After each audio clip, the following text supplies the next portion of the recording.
અમેરિકાની અંદર એક તરફ માસ ડિપોર્ટેશન થઈ રહ્યું છે અને આ માસ ડિપોર્ટેશનની વચ્ચે સૌથી મોટા સમાચાર એ છે કે હવે એફબીઆઈના ડિરેક્ટર પદે ગુજરાતીને બેસાડવામાં આવ્યા છે અને ડિરેક્ટર પદ સંભાળતાની સાથે જ તેમણે સૌથી મોટો નિર્ણય પણ લીધો છે। નમસ્કાર, આપ જોઈ રહ્યા છો ન્યૂઝરૂમ ને આપની સાથે હું છું પ્રદીપ। ગુજરાતી બોર્ડના કશ્યપ ઉર્ફે કાશ પટેલે શુક્રવારના રોજ અમેરિકાની ટોચની ઇન્વેસ્ટિગેશન એજન્સી એટલે કે એફબીઆઈના ડિરેક્ટર પદે તેમણે શપથ લીધા છે અને શપથ લેતાની સાથે જ તેમણે એક મોટો ધડાકો કર્યો છે। એક તરફ અમેરિકાની અંદર માસ ડિપોર્ટેશન ચાલી રહ્યું છે અને માસ ડિપોર્ટેશનની અંદર ભારતના નાગરિકોને પણ પરત મોકલવામાં આવી રહ્યા છે, ત્યારે હવે એક ભારતીય અને ખાસ એક ગુજરાતી જ્યારે એફબીઆઈના ડિરેક્ટર પદ ઉપર બિરાજમાન થયા છે ત્યારે સૌ કોઈએ તેમના નિર્ણય ઉપર નજર રાખીને બેઠા હતા। શપથ લીધા પછી જ તેમણે એફબીઆઈના 15,000 જેટલા કર્મચારીઓની બદલી કરવાના પ્લાન અંગે સિનિયર અધિકારીઓની સાથે ચર્ચા કરી અને કાશ પટેલ અને ઓફિસર્સ વચ્ચે થયેલી આ ચર્ચા અંગે એક માહિતગાર એક વ્યક્તિએ કે જે એફબીઆઈની સાથે જોડાયેલા છે તેમને પોતાની ઓળખ જાહેર ન કરવાની શરતે અને સાથે જ મીડિયાને પણ જણાવ્યું હતું કે આ 15,000 કર્મચારીઓમાંથી 1,000 જેટલા કર્મચારીઓ એફબીઆઈના હેડક્વાર્ટરમાં હાલ કામ કરી રહ્યા છે, જેમને ફિલ્ડ ઓફિસ હોવા મૂકવામાં આવશે, એટલે કે તેમને હવે અન્ય જગ્યાએ ટ્રાન્સફર કરવામાં આવશે અને બાકીના જે કર્મચારીઓ છે તેમને એલાબામાના હન્ટવેલમાં આવેલી બ્યુરો ફેસિલિટી ખાતે બદલી કરવામાં આવશે। જોકે ઓફિશિયલી આ અંગે હજુ સુધી કોઈ પણ પ્રકારની જાહેરાત નથી થઈ। કાશ પટેલનું પહેલેથી જ એવું માનવું છે કે એફબીઆઈની હાજરી એ વોશિંગ્ટનમાં ઓછી અને અન્ય શહેરોમાં વધુ હોવી જોઈએ। તેમનો આ પ્લાન એ દિશામાં ભરાયેલું મહત્વનું પગલું પણ માનવામાં આવી રહ્યું છે કે હાલ એક એજન્સી જે છે અમેરિકાની ન્યૂઝ એજન્સી તેના એક રિપોર્ટ પ્રમાણે કાશ પટેલે એફબીઆઈના અધિકારીઓ સાથે પોતાની યોજના પર વાત કરતા તેમણે પ્રાથમિકતા એ ઇન્વેસ્ટિગેશન ઉપર વધુ અસરકારકતા બનાવવાની વાત જે છે તે કરવામાં આવી છે।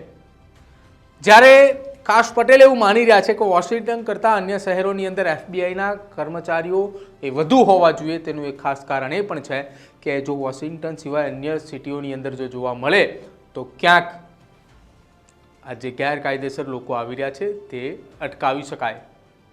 કાશ પટેલે પણ કહ્યું હતું કે હિંસક અપરાધ, આતંકવાદ અને અન્ય ગુનાઓને નાથવા એફબીઆઈના એજન્ટો જે કામ કરી રહ્યા છે તેને અત્યાર સુધી ક્યારેય મહત્વ નથી અપાયું।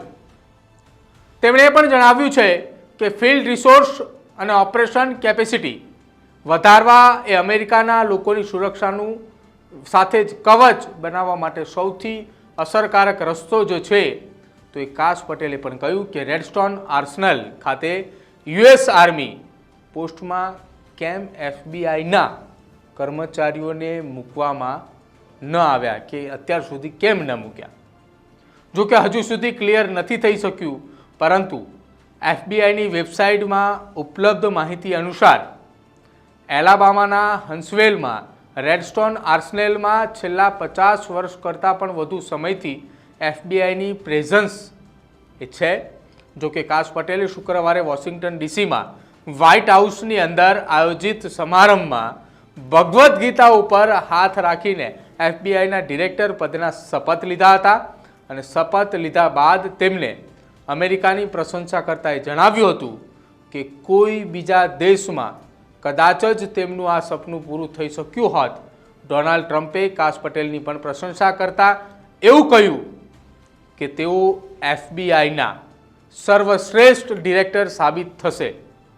ટ્રમ્પે પણ જણાવ્યું હતું કે કાશ પટેલની આ પદ પર નિમણૂક કરવાનું એક કારણ એ છે કે એફબીઆઈના એજન્ટ એ તેમનું સન્માન કરે છે અને ટ્રમ્પે તેમને કડક તેમજ મજબૂત વ્યક્તિ પણ ગણાવ્યા હતા। કાશ પટેલે એટર્ની જનરલ પામ બોડીએ શપથ લેવડાવ્યા અને કાશ પટેલે શપથ લેતા હતા ત્યારે તેમની ગર્લફ્રેન્ડ એલેક્સિસ વિલ્કિન્સ અને તેમનો પરિવાર પણ એ બાજુમાં ઊભો હતો। જો કે એફબીઆઈના ડિરેક્ટર પદે શપથ જ્યારે કાશ પટેલ લઈ રહ્યા હતા ત્યારે તેમની ફેમિલી પણ સામેની પ્રથમ હરોળની અંદર બેઠી હતી। આ સમારંભમાં ટેક્સાસના સેનેટર ટેડ ક્રુઝ અને ઓહવાના રિપ્રેઝેન્ટેટિવ જીમ જોર્ડન સહિતના વીઆઈપી મહેમાનો પણ ઉપસ્થિત રહ્યા હતા। સાથે જ કાશ પટેલની એફબીઆઈના ડિરેક્ટર પદે નિમણૂકને ગુરુવારે અમેરિકાની સેનેટે મંજૂરી પણ આપી હતી। જો કે નિમણૂકનો ડેમોક્રેટ્સની સાથે રિપબ્લિકન સેનેટર્સે પણ વિરોધ કર્યો હતો। તેમ છતાંય કાશ પટેલની નિમણૂક એ 2 મતની બહુમતીથી મંજૂર થઈ હતી।